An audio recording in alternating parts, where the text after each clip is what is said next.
И Александра, добро утро. Добро утро, поздрав до вас и секако до сите гледачи и слушатели. Така, јас накратко најавив што е она што денеска ќе се случува како низа настани кои што се во организација на Црвениот крст во знак на одбележување на Светскиот ден на првата помош. Александра, кампањата е насловена "Биди херој во своето училиште". Зошто токму ваков слоган носи денешната акција и какви активности се планирани за одбележување на денешниот ден? Така.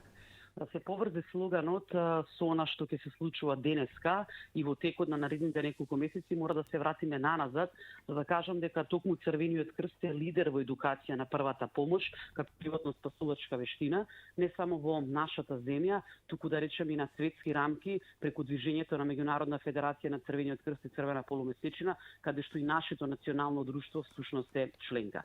Секоја година слоганот на светски рамки е различен, бидејќи се обидуваме да стигнеме до сите целни групи. Значи, се обидувавме низ годините да стигнеме до мајките кои што се дома и ги изгрижуваат и ги чуваат своите деца, до воспитувачките кои што работат во градинките, директно до училиштата, да речам преку овогодишниот слоган, до шоферите, до возачите. Значи, за секоја година имаме посебни слогани кои што се однесуваат и ги таргетираат посебни целни групи. Но секако во текот на целата година пак ги едуцираме сите оние, бидејќи првата помош треба да биде дел од сечие секојдневие.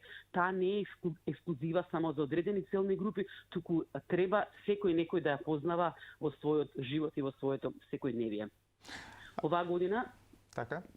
Оваа година, како што кажате и сами, е "Биди херој во своето училиште", бидејќи сме свртени повеќе и ќе бидеме во наредната година дена, конкретно кон средношколската младина, како некој кој што допрва се подготвува да го полага возачкиот испит, каде што е задолжителен делот со полагање на првата помош, како некој кој што е освестен дека треба да допринесува за својата заедница и секако кога има одредени проблеми да се соочи со нив, да има знаење и искуства како да помогне и како да во одредени моменти спаси и живот. Александра, ти самата кажа дека во текот на целата година организирате низа настани со цел да се едуцира населението со овие вештини кои што се неопходни во функционирањето во секојдневниот живот. Меѓутоа, мене ме интересира колкав е интересот на граѓаните за посетување на овие работилници и секако имате ли некоја проценка како е нивото на едуцираност на граѓаните кога станува збор за познавање на вештини со кои се укажува прва помош во непосредност? Па еде конкретно кампањата која што започнува "Биди херој во своето училиште", и ние како Црвениот крст се трудиме да имаме интересни алатски програми преку кои што ќе бидеме доволно атрактивни како за возрастните, така и за помладите, да покажат тие поголем интерес за одредени нешта кои што ние сметаме дека се важни за нашата заедница, а преку тоа и тие самите да сватат дека може да научат, допринесат и да си помогнат самите на себе си и на целата заедница. Во текот на годината во 31 училиште во колку што ќе се работи, значи програмски преку општинските организации кои што функционираат на територија на градот Скопје, ќе биде опфатен голем број на ученици преку формирање на тие клубови за прва помош, во која што токму денеска во парк Жена Борец во 11 часот ќе биде доделување на опрема, на ранци, кои што се наполнете со сите оние нешта кои што се потребни за укажување на прва помош. Меѓу другите работи ќе бидат поделени и дистрибуирани прирачници кои што се ново дополнително издание преку кои што всушност тие можат теоријата да ја учат, дополнително засилена со пракса која што ќе биде поддржана од страна на тие кои што ја знаат првата помош, насочени како лица од Црвениот крст.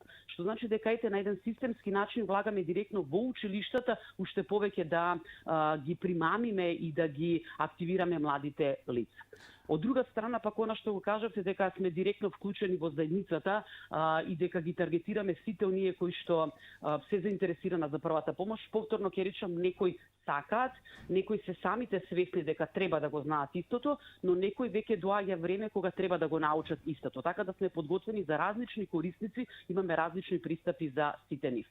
Лично сметам дека луѓето се заинтересирани за првата помош, квалитетот во изминатиот период е подигнат, бидејќи секој оној кој што ја полага првата помош поминува задолжителен курс кој што трае од 4, 6 или 8 часа, и тоа е курс кој што мора да се помине, кој што има одредени стандарди и на крај се полагаат одредени тестови, што мислам дека е добро, и на тој начин луѓето сваќаат дека првата помош навистина прави промени и навистина може да помогне, бидејќи ќе знаеме како да реагираме во одредени моменти.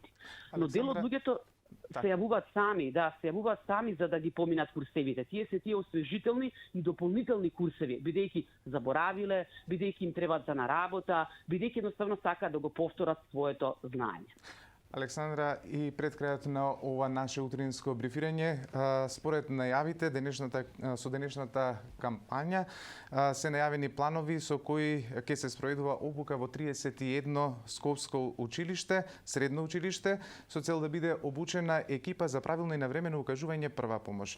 Каде ќе се одвиваат ваквите едукативни средби и со какви вештини ќе се сретнат младите кои би ги посетувале ваквите обуки? Токму така денеска е таа ориентациона среда на која што ќе бидат поделени материјали и ќе бидат дадени насоки како понатака ние действуваме. Секој училиште действува на територија на одредена општинска организација, односно Карпош, Кисела вода, Центар, Гази баба и Чаир. Одговорни стручни соработници се поврзани со одговорните наставници во самото училиште кои што ќе ги водат овие клубови и кои што дополнително со стручните соработници ќе праќат екипи кои што ќе ги подготвуваат нивните екипи во самото училиште. Тие млади луѓе всушност ќе бидат позитивен пример во својата заедница, кои што понатака преку нив, преку таа мрежа ќе се регрутираат и ќе се привлечат нови волонтери и потенцијални корисници по првата помош токму во нивните средини. Значи преку една таква позитивна мрежа ќе се обидеме да го раздвижиме и да го разбудиме училиштето и токму да ги обучиме младите луѓе за првата помош. Првата помош се однесува токму на сите оние нешта кои што се поминуваат и како во рамките на самиот курс, што подразбира учење на стопирање на крварење, што се случува и што се прави во случај на престанување на дишење, како се дава вештачко дишење, реанимација, доколку се случи некоја скршеница, како тогаш се постапува, како да не се дига паника, како да се смири повредениот. Значи се она што подразбира да речеме еден нормален курс по прва помош кој што го поминуваат и останатите. Александра, јас ти се заблагодарувам за денешното вклучување во утрински брифинг. Еве и ние со овој наш разговор правиме мал придонес да ја помогнеме оваа кампања со тоа што ги информираме граѓаните да дојдат и да ги посетат овие работилници, бидејќи познавањето на вештините за укажување прва помош во нужност може да спаси човечки живот. Ти благодарам. Токму така, ви благодарам и на вас.